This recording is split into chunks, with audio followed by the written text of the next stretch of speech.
나무의 나이대로 몇 년이 흘렀는지 알 수 있지만 나무의 잎으로는 계절을 알 수 있습니다. 나뭇잎의 변화를 보며 계절을 짐작할 수 있는 것이지요. 반갑습니다. 셋단자 660강입니다.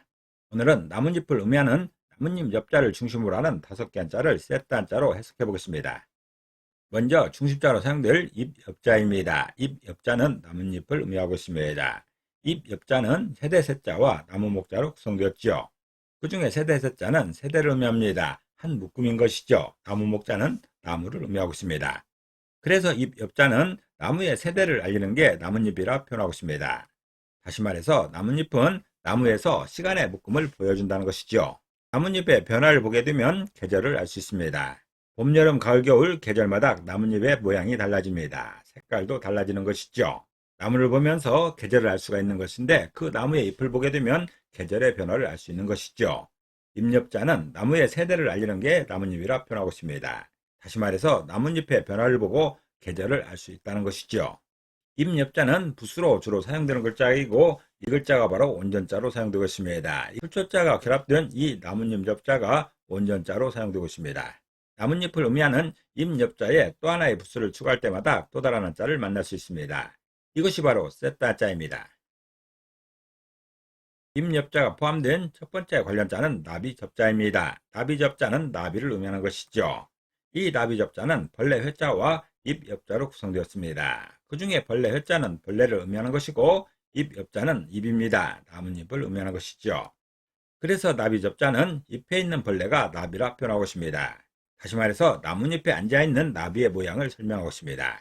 이렇게 나뭇잎에 앉아있는 나비의 모양을 표현한 글자가 나비접자입니다. 우리 실생활에서 흔히 볼 수 있는 나비가 벌레 중에서 나뭇잎에 앉아있는 대표적인 벌레가 되는 것입니다. 나비접자는 잎에 앉아있는 벌레가 나비라 표현하고 있습니다.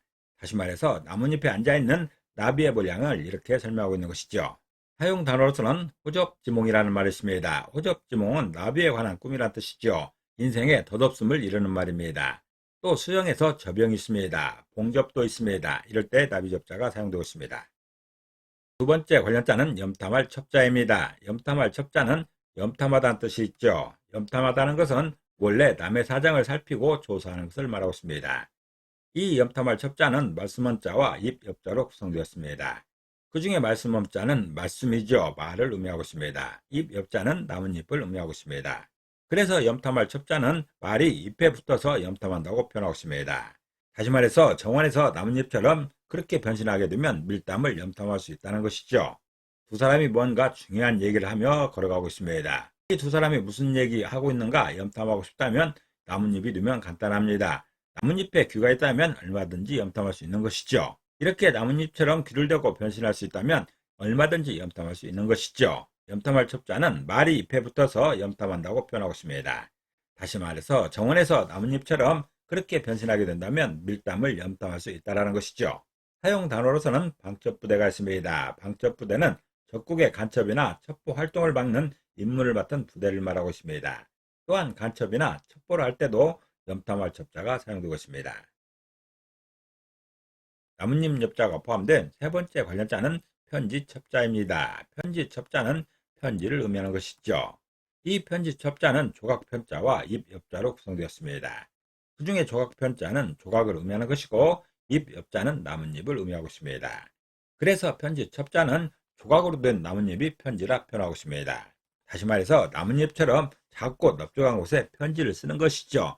편지의 모양을 설명하고 있습니다. 실제로 이런 나뭇잎에도 얼마든지 편지를 쓸 수 있는데 과거에 낭만적으로 연애할 때 이렇게 편지 쓰는 사람도 제법 많았습니다. 편지 첩자는 조각으로 된 나뭇잎이 편지라 표현하고 있습니다.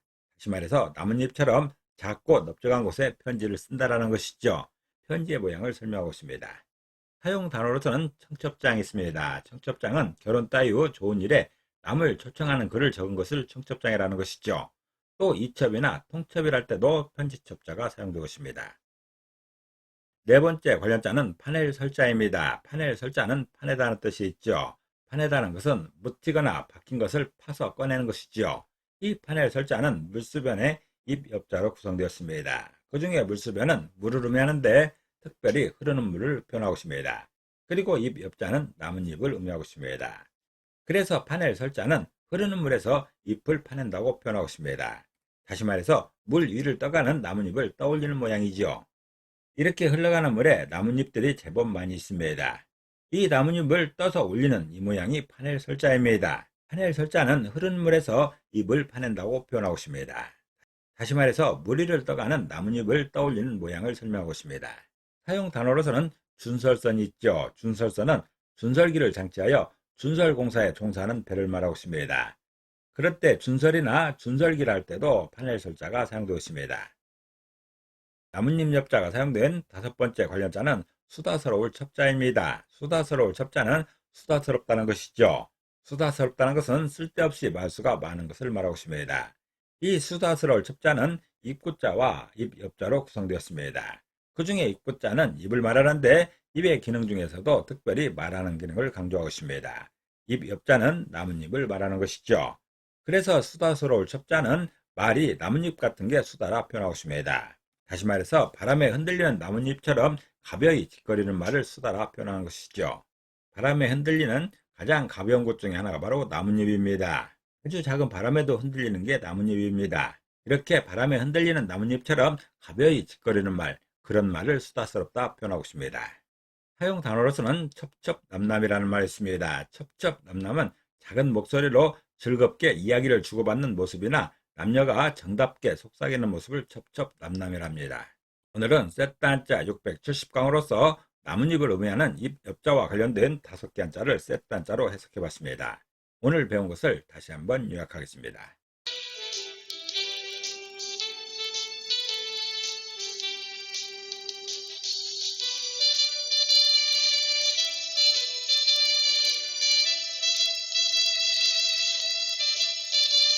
오늘도 평안을 기도합니다. 감사합니다.